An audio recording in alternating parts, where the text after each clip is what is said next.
حکومت اور عوام ہمیشہ سعودی عرب کے شانہ بشانہ کھڑے رہیں گے۔ وزیر اعظم شہباز شریف کی سعودی ولی عہد محمد بن سلمان کو مکمل یکجہتی اور حمایت کی یقین دہانی۔ وزیر اعظم شہباز شریف اور سعودی ولی عہد محمد بن سلمان کا ٹیلی فونک رابطہ، دونوں رہنماؤں کا خطے میں جاری کشیدگی پر تبادلہ خیال۔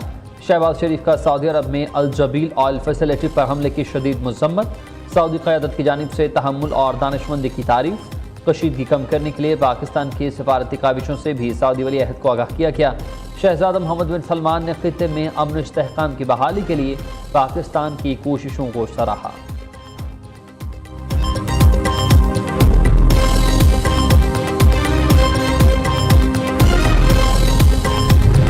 ایران کے سعودی عرب پر حملے غیر ضروری کشیدگی کو بڑھا رہے ہیں۔ یہ حملے تنازع کے حل کی مخلصانہ کوششوں کو نقصان پہنچا رہے ہیں۔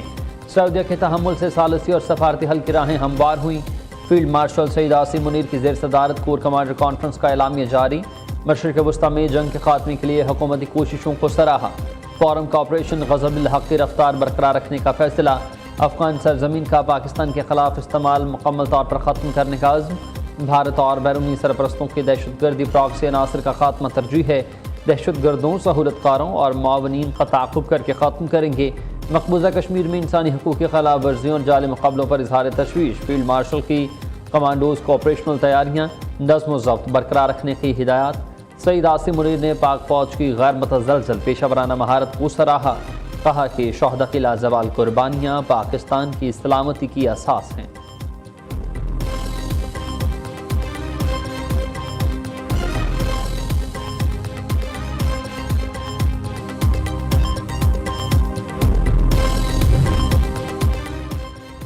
امریکی صدر ڈونلڈ ٹرمپ کی ایران کو دی گئی ڈیڈ لائن ختم ہونے کے قریب۔ صدر ٹرمپ کی ایرانی تہذیب کو صفحہ ہستی سے مٹانے کی دھمکی۔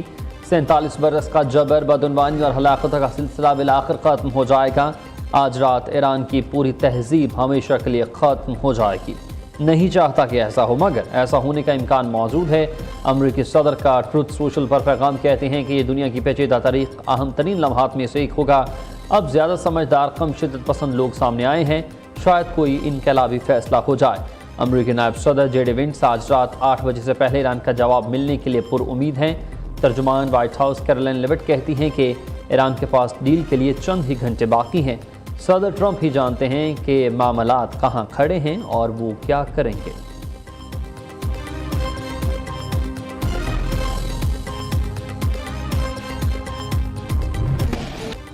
تحمل کا وقت ختم ہو گیا۔ ایران کا امریکہ سے جنگ بندی مذاکرات ختم کرنے کا اعلان۔ پاسداران انقلاب نے خبردار کر دیا۔ صدر ٹرمپ نے اپنی حد پار کی تو رد عمل خطے سے آگے بڑھے گا۔ امریکہ کو اندازہ نہیں ہے کہ اس کے کتنے بڑے اثاثے نشانے پر ہیں۔ پڑوسی ملک کسی مہم جوئی کا حصہ نہ بنے۔ دوسری جانب آپریشن وعدہ صادق 4 کی 99ویں لہر۔ خلیج فارس اور ابرائے ہرمز میں امریکی اڈوں اور مفادات کو نشانہ بنایا گیا۔ خطے میں امریکی کمپنیوں کی پیٹرو کیمیکل تنصیبات کو نشانہ بنانے کا دعویٰ۔ بحر ہند میں امریکی طیارہ بردار بحری بیڑے پر بھی حملے۔ علی السالم ایئر بیس پر حملے میں 15 امریکی فوجی زخمی۔ تل ابیب، حیفا اور دیگر اسرائیلی شہروں میں ایرانی بیلسٹک میزائلوں نے تباہی مچا دی۔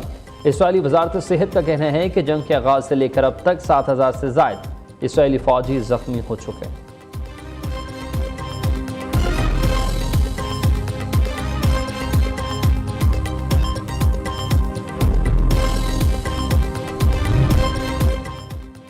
امریکہ اور اسرائیل کا ایران پر بڑا حملہ، 12 شہروں کو نشانہ بنایا۔ تہران میں یہودی عبادت گاہ حملے میں نیست و نابود، 3 ہوائی اڈوں میں درجنوں طیاروں، ہیلی کاپٹرز کو تباہ کرنے کا دعویٰ کیا گیا۔ حملوں میں بچوں سماعت 35 افراد شہید۔ البرز میں 18 شہریار، 9 پردیس 6 اور کاشان میں 2 شہری جان سے گئے۔ صہیونی فوج کی غزہ پر بمباری، 10 فلسطینی شہید، متعدد زخمی۔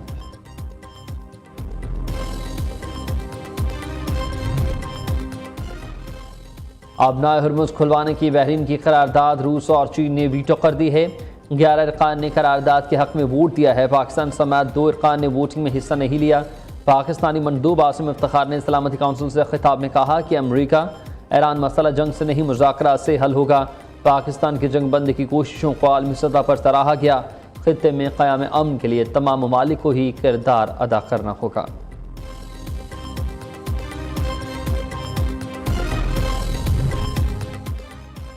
اسرائیل نے ایران پر حملہ کر کے مذاکرات کی کوششوں کو نقصان پہنچایا ہے۔ نائب وزیر اعظم اسحاق ڈار نے کہا کہ پاکستان اس وقت ثالثی کا کردار ادا کر رہا ہے۔ پاکستان کے فریقین اسلام آباد میں مذاکرات پر آمادہ ہوئے۔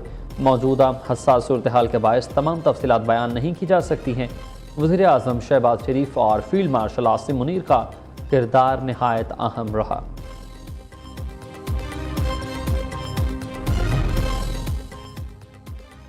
پاکستان کی مسجد اقصی پر اسرائیلی فوج کے حملے کی مذمت۔ ترجمان دفتر خارجہ کا کہنا ہے کہ اسرائیلی اقدام مقدس مقام کے تقدس اور تاریخی حیثیت پر براہ راست حملہ ہے۔ مسجد اقصی پر دھاوا بین الاقوامی قوانین اور اقوام متحدہ کی قراردادوں کی کھلم کھلا خلاف ورزی ہے۔ قابض حکام کی جانب سے قبلہ اول کی قانونی حیثیت تبدیل کرنے کی کوشش ہم مسلم برادری اسرائیلی اشتعال انگیزی روکنے کے لیے فوری اقدامات کرے۔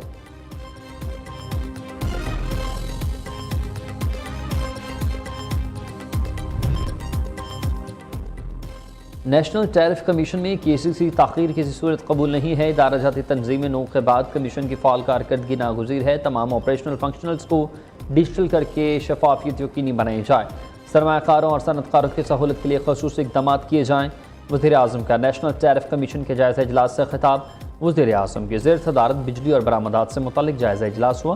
شہباز شریف کی بیٹری توانائی اسٹوریج سسٹم کے منصوبے پر کام تیز کرنے کی ہدایت۔ کہا کہ تیل کی رسد میں رکاوٹ کے باوجود بجلی بحران پیدا نہیں ہوا۔ شمسی توانائی اور دیگر قابل تجدید ذرائع ہی بجلی شعبے کا مستقبل ہے۔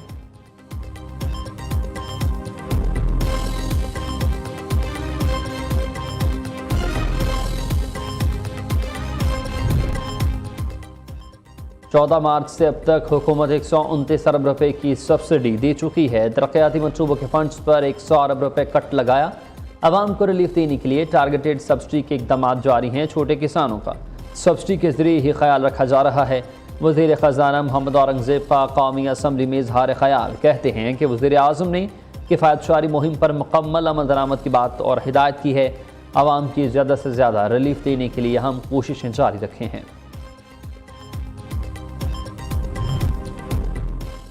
وزیر اعلیٰ مریم نواز کے احسن اقدامات۔ پنجاب میں پبلک ٹرانسپورٹ سے محروم 17 اضلاع میں فری ٹرانسپورٹ چلانے کا فیصلہ۔ پیرا فورس کو صبح بھر میں LPG کے نرخ ریگولیٹ کرنے کا بھی حکم۔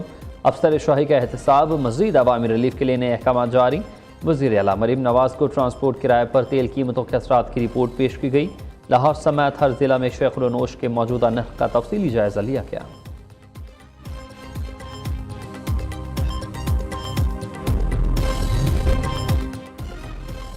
190 ملین پاؤنڈ کیس میں سزا معطلی کا کیس۔ اسلام آباد ہائی کورٹ نے بانی PTI سے وکلا کو ملاقات کی اجازت دے دی۔ سپریم کورٹ کے حکم کے مطابق friend of court Salman Safdar کی کل 2 بجے بانی سے ملاقات کرانے کی ہدایت۔ سماعت جمعرات تک کے لیے ملتوی۔